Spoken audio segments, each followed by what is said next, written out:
Students, last हमने जो topic किया था that was CRO, cathode ray oscilloscope, उसको यूजेस वगैरह, उसके हमने कंस्ट्रक्शन वगैरह पढ़ी। नेक्स्ट अब हमारा टॉपिक है जी torque on a current carrying coil in a magnetic field, कि हमने एक कॉइल को मैग्नेटिक फील्ड में रखा हुआ है and that coil will rotate due to the force, वही फोर्स जो आपने पढ़ी थी, force on a current carrying conductor in a uniform magnetic field, कि किसी यूनिफॉर्म मैग्नेटिक फील्ड के अंदर अगर एक आप कॉइल को रखें या कंडक्टर को रखें ना, तो उसके ऊपर फोर्स लगती है। सेम ऐसे का कुछ यहाँ पर भी होगा। लेट स्टार्ट, देखते हैं कि किस तरह। सपोज हमारे पास एक कॉइल है, फर्स्ट यूँ करके एक कॉइल है जी। इस कॉइल को हमने करंट प्रोवाइड करने के लिए ये दो कनेक्शन वायर्स लगा रखी हैं। अब इस वायर, इसको हम इसके दोनों तरफ हम लगा देंगे साथ एक मैग्नेट। कॉइल को हमने करंट प्रोवाइड करने के लिए दो इनपुट टर्मिनल्स करंट के लिए वो ऊपर रख दी हैं। उसके बाद अब इस कॉइल के साइड्स पर हमने अप्लाई करना है एक मैग्नेटिक फील्ड। दो तरह से मैग्नेटिक फील्ड अप्लाई किया जा सकता है। नंबर वन, रेडियल भी। रेडियल का मतलब कि आपने कनकेव टाइप आपने मैग्नेट यूज़ करना है, जस्ट लाइक दिस, या फिर स्ट्रेट मैग्नेट यूज़ कर लें तब भी ठीक है, मसला तब भी नहीं है।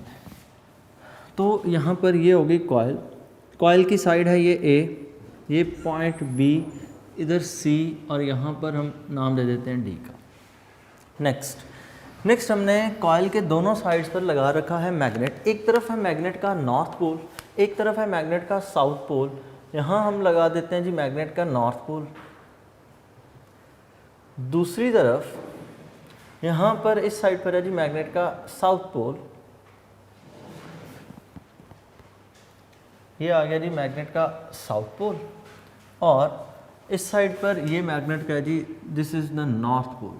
असल में ये नॉर्थ और साउथ, याद रखिएगा, दो अलग अलग तो नहीं होते, मैंने आपको पहले भी बताया, ये दोनों अलग अलग नहीं होते। Single magnetic pole does not exist, ठीक है। तो सिर्फ और सिर्फ क्या है, हम अपनी नोटेशन के लिए इस बात को यूज़ करते हैं कि ये जो आपने नॉर्थ और साउथ रखे, आप यूँ कंसिडर कर लें कि ये मैग्नेट की शेप यू शेप मैग्नेट है कुछ यूँ, तो यहाँ पर यूँ हाफ है, ये नॉर्थ है, ये साउथ है, और दरमियान में कॉइल पड़ी है। हम इस तरह का असल में इस सेटअप को कंसिडर करते हैं। नेक्स्ट अब हम देखते हैं कि होगा क्या कि मैग्नेटिक फील्ड लाइंस की अगर हम डायरेक्शन ड्रॉ करें, मैग्नेटिक फील्ड लाइंस की डायरेक्शन होगी फ्रॉम नॉर्थ टू साउथ। तो मैग्नेटिक लाइंस ऑफ फोर्स यहाँ से, इनकी डायरेक्शन है नॉर्थ से south. This is the direction of magnetic field lines B, ठीक हो गया ना, कुछ नेक्स्ट अब ये होगा, करंट आ गया। करंट कैसे फ्लो कर रहा है? करंट आप यूँ कंसिडर करें कि यहाँ से करंट एंटर हो रहा है, करंट यहाँ से होता हुआ इस साइड से, यहाँ से, और यहाँ पर उसका एग्जिट। जो करंट की अमाउंट टोटल फ्लो करी है वो है I। जो मैग्नेटिक फील्ड है दैट इज़ B।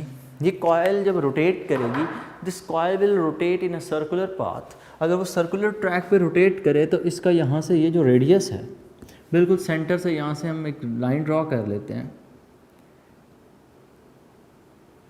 हम बिल्कुल सेंटर से लाइन ड्रॉ करें तो अब इसका सर्कल के अंदर जब रोटेट करेगी तो इसका रेडियस भी होगा, क्योंकि इसने रोटेट करना है अपने एक्सिस के इर्द गिर्द। तो यहाँ पर उसका रेडियस, इस रेडियस को हम नाम दे देते हैं, let's say this radius is R। अब रोटेट कैसे करेगी वो सीखें। This is a straight conductor inside a magnetic field. एक स्ट्रेट कंडक्टर मैग्नेटिक फील्ड के अंदर पड़ा है, करंट पास कर रहा है, तो इसके ऊपर हम ये यूज़ करेंगे force on a current carrying conductor in a uniform magnetic field. और इस टॉपिक को हमने कुछ यूँ पढ़ा था, force on a current carrying conductor in a uniform magnetic field F is equals to I L cross B, और इसको हमने कहा था F is equal to I L B sine of angle theta. इसका मतलब जब इस पूरे कॉइल के अंदर टोटल कितनी साइड्स हैं? 4, तो चारों साइड्स पर फोर्स एक्ट होगी। देख लेंगे चारों साइड्स पर फोर्स की अमाउंट कितनी होगी। ये जो साइड A B और D C हैं, यहाँ पर फोर्स की अमाउंट हमें 0 मिल रही होगी, और यहाँ पर A D और साइड C B के ऊपर हमें फोर्स की अमाउंट कुछ ना कुछ ज़रूर मिल रही होगी। हम उस फोर्स को कैलकुलेट करेंगे और उसी फोर्स की वजह से टॉर्क प्रोड्यूस होगा। नेक्स्ट वो फोर्स किस तरह से आपने फाइंड करनी। फोर्स फाइंड करने के लिए हम फॉर्मूला यूज़ करेंगे F is equal to I L cross B। अगर हम यहाँ पर ये यूज़ करें तो इस साइड पर ये फोर्स एक्ट करती है। लेट स्टार्ट, हम प्रूफ पूरा कर लेते हैं इसका कि force on the side AD side पर कितनी फोर्स होगी। AD साइड के ऊपर फोर्स के लिए फॉर्मूला है ILB sine of angle theta, और यहाँ पर अगर हम थीटा देखें L और B के दरमियान में लेंथ अपवर्ड है, ये लेंथ है इसकी ना, ये जो आपने लेंथ बनाई है कॉइल की दैट इज लेंथ L, और B की डायरेक्शन कुछ यूँ, तो दोनों के दरमियान में एंगल कितना है, बोथ आर परपेंडिकुलर लेंथ, और इस साइड पर मैग्नेटिक फील्ड, तो दोनों में एंगल 90, तो force on the side AD will be equal to ILB sine of angle 90 degree sine 91, FAB is equals to IL and B। इसका मतलब साइड AD के ऊपर फोर्स कितनी होगी, ILB। नेक्स्ट आ जाते हैं जी साइड CB के ऊपर, force on the side CB। Side CB के ऊपर भी फोर्स का यही फॉर्मूला होगा ILB sine of angle theta, FCB is equal to ILB sine of angle. Magnetic field की डायरेक्शन नॉर्थ से साउथ, लेंथ कंडक्टर की उसी तरह, तो दोनों के दरमियान में एंगल फिर से कितना हो गया 90, so FCB is equals to ILB। Next अब हमने साइड AB साइड DC के लिए फोर्स की वैल्यू फाइंड करती हैं। लेट्स स्टार्ट, अगर हम side F force on the side AB करें, फॉर्मूला होगा ILB sine of angle theta, F is equals to FAB is equals to ILB sine, और अब हमने पुट करना है एंगल। गौर से देखिएगा, ये लेंथ है और इसी के पैरेलल B की डायरेक्शन है, मैग्नेटिक फील्ड स्ट्रेंथ जो B है वो। तो अब दोनों की चूंकि डायरेक्शन सेम है, both are parallel, then what will be the value of angle theta, that will be equal to 0 degree. Angle theta कितना होगा 0, because length of the conductor is parallel to the length is parallel to the magnetic field strength. जब ये दोनों चीज़ें parallel होंगी, हम यहाँ पर पुट करेंगे sine of angle 0, sine 0 0, FAB will be equal to 0, so because sin 0 0। next side DC, यहाँ पर फोर्स फाइंड करें तो force on the side DC will be equal to I current, length of the conductor B sine of angle theta. यहाँ पर भी वही बिल्कुल वही सिचुएशन है जिस तरह साइड AB पर थी, तो आप यहाँ पर भी पुट करेंगे साइन ऑफ 0। लेंथ को हमने कैपिटल L से रिप्रेजेंट किया, तो आप यहाँ पर कैपिटल L लेंथ के लिए लिख लें, करंट के लिए आया सब। नेक्स्ट यहाँ पर इस 0 को सॉल्व करें, साइन 0, तो ये 0 हो जाएगा, F force on the side DC will be equal to 0। तो हमने चारों साइड्स पर फोर्स निकाल ली, एक तरफ ILB है, दूसरी तरफ भी ILB, एक तरफ 0 और लास्ट साइड पर भी 0। Now what will be the total force, total force must be equal to F should be equal to FAD plus FCB plus FAB 0, FAB plus FDC, इन सबको यहाँ पर पुट करके फोर्स का मैग्नीट्यूड फाइंड कर लें, तो फोर्स का magnitude आएगा 2ILB,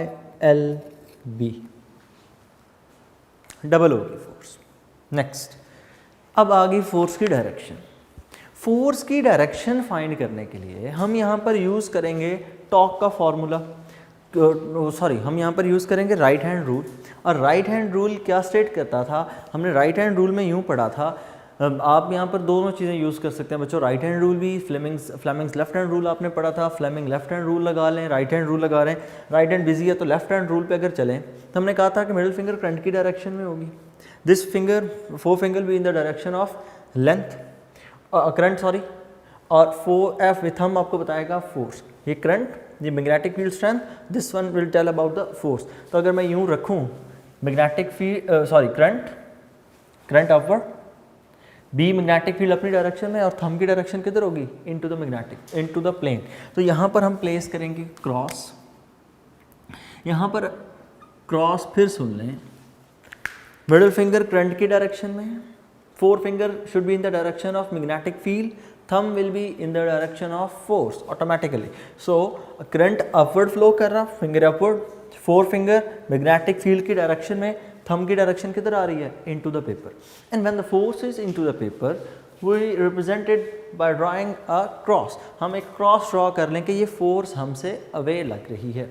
दूसरे एंड पर आ जाए, दूसरे एंड पर करंट की डायरेक्शन किधर है, downward, current downward, magnetic field की डायरेक्शन नॉर्थ से साउथ, अपनी डायरेक्शन में फोर्स किधर लग रही है, आउटवर्ड टुवर्ड्स यू। और जब ये हमारी तरफ फोर्स एक्ट कर रही है तो हम यहाँ पर लगा देंगे डॉट। अब ये दोनों फोर्सेस मिलकर कर क्या रही हैं, ये दोनों फोर्सेस मिलकर इस कॉइल को रोटेट करवा रही हैं। And whenever there is a turning effect we call it as torque, कि जब कभी भी टर्निंग इफेक्ट हो तो हम इसे टॉर्क का नाम देते हैं। So this turning effect should be equal to torque, and torque is equal to force multiply by moment arm. कि ये जो टर्निंग इफेक्ट है ये फोर्स और मोमेंट आर्म का प्रोडक्ट होगा। नेक्स्ट चीज़, यहाँ पर दोनों की वैल्यूज पुट करें टॉर्क फाइंड करने के लिए। Torque is equal to force, और फोर्स की वैल्यू कितनी होगी, अच्छा इसको पहले ओपन भी कर लेते हैं। Force into movement arm, F cross movement arm के लिए मैं सिंबल यूज़ कर देता हूँ, वक्ती तौर पे मैं यूज़ कर रहा हूँ एम। मूवमेंट आर्म के लिए मैंने सिंबल क्या यूज़ किया, एम। तो इसको मैं ओपन करके लिख रहा हूँ F M sine of angle theta. Book पे alpha doesn't matter, theta alpha जो मर्जी एंगल रख लें, डजेंट मैटर। नेक्स्ट चीज़, नेक्स्ट अब हमने इस मूवमेंट आर्म को फाइंड करना है, ये कितना है। ये मूवमेंट आर्म होता क्या है, मूवमेंट आर्म होता है एक्सिस ऑफ रोटेशन से लेकर line of action of force तक का distance. The distance between axis of rotation and the line of action of force. आए समझते हैं कि ये क्या चीज़ है। सपोज हमारे पास एक स्पैनर है, इस स्पैनर की मदद से हम किसी नट के ऊपर फोर्स लगा रहे हैं। ये हमारे पास है जी स्पैनर। इस स्पैनर की मदद से हमने किसी नट पे फोर्स लगानी है। अब फोर्स लगने के नतीजे में नट किस तरह से मूव करेगा, ऑब्वियसली नट रोटेट करता है, हमें इस बात का पता है कि जब भी हम फोर्स अप्लाई करते हैं तो नट रोटेट करता है। तो अगर उसको हम ड्रॉ करें, ये है वो बीच में कोई नट पड़ा है।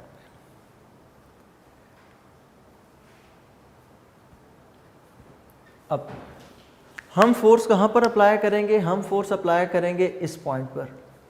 तो ये पॉइंट हमारे लिए क्या होगा, this point will be, this is called line of action of force, line of action of force. जबकि बॉडी रोटेट किस तरह करेगा, बॉडी रोटेट करेगा इस पॉइंट के इर्द गिर्द, और इस पॉइंट को हम नाम देते हैं, this point is called axis of rotation.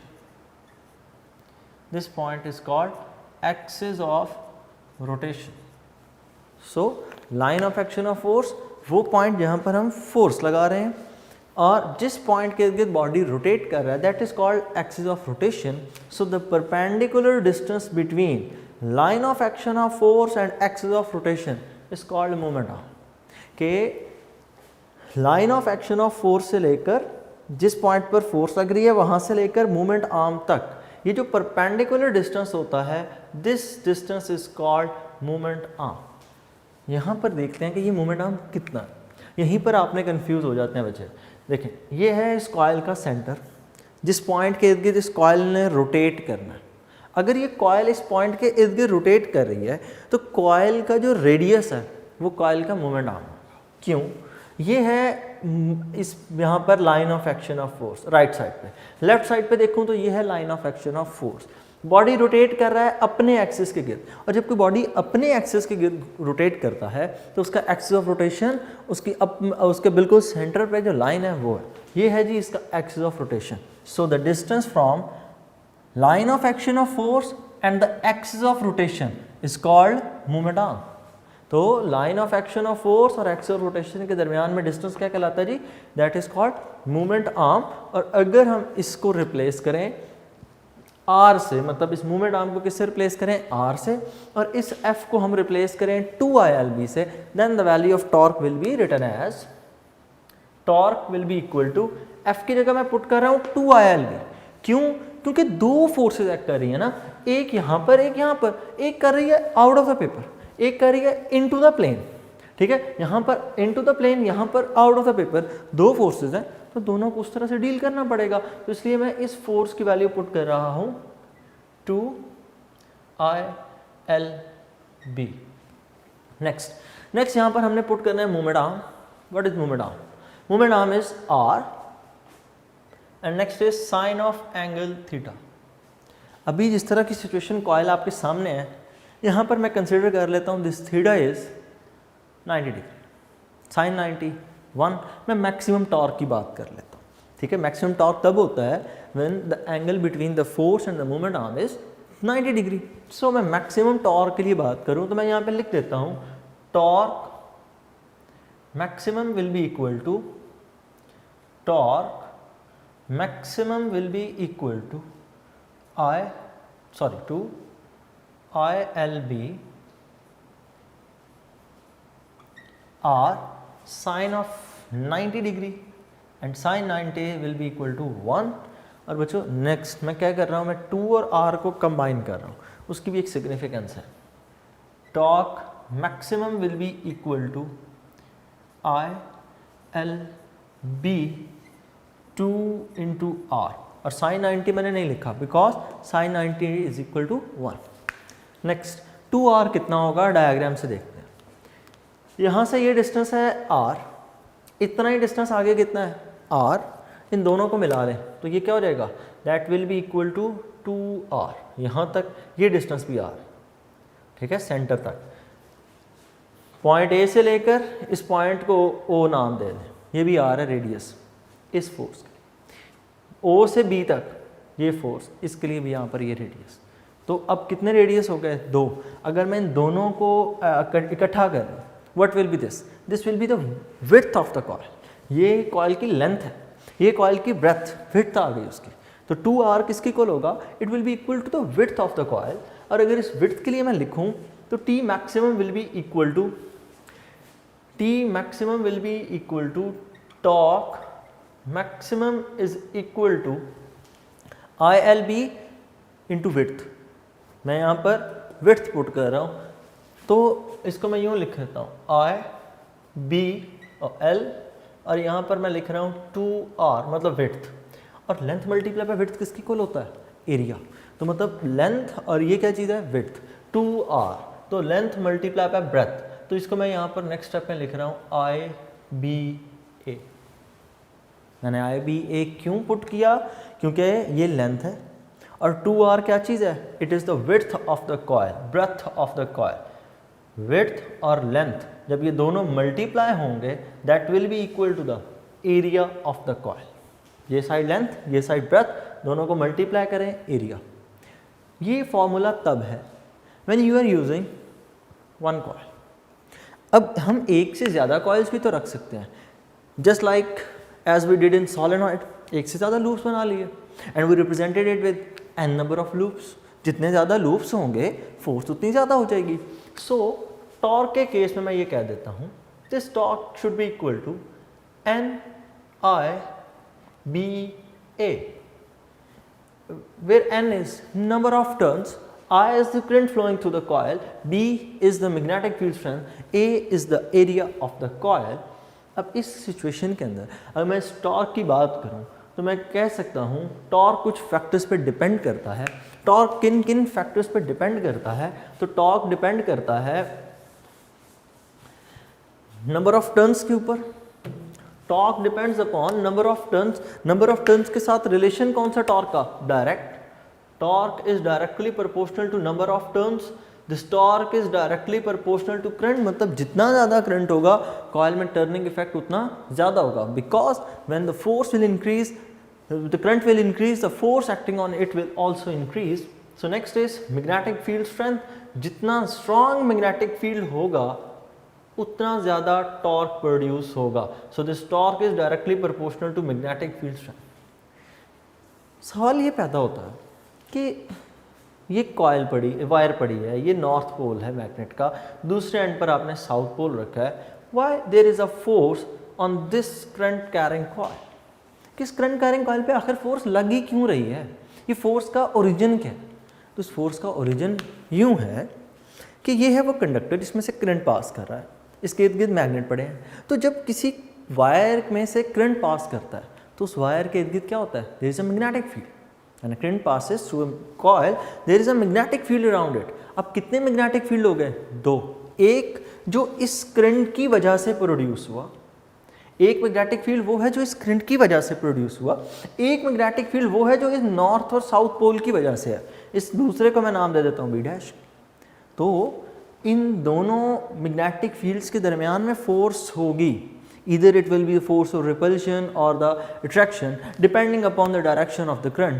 कि अगर करंट अपवर्ड फ्लो कर रहा है तो सपोज अट्रैक्शन की फोर्स है, तो जब करंट डाउनवर्ड फ्लो करेगा तो it will be obvious that there will be repulsive force.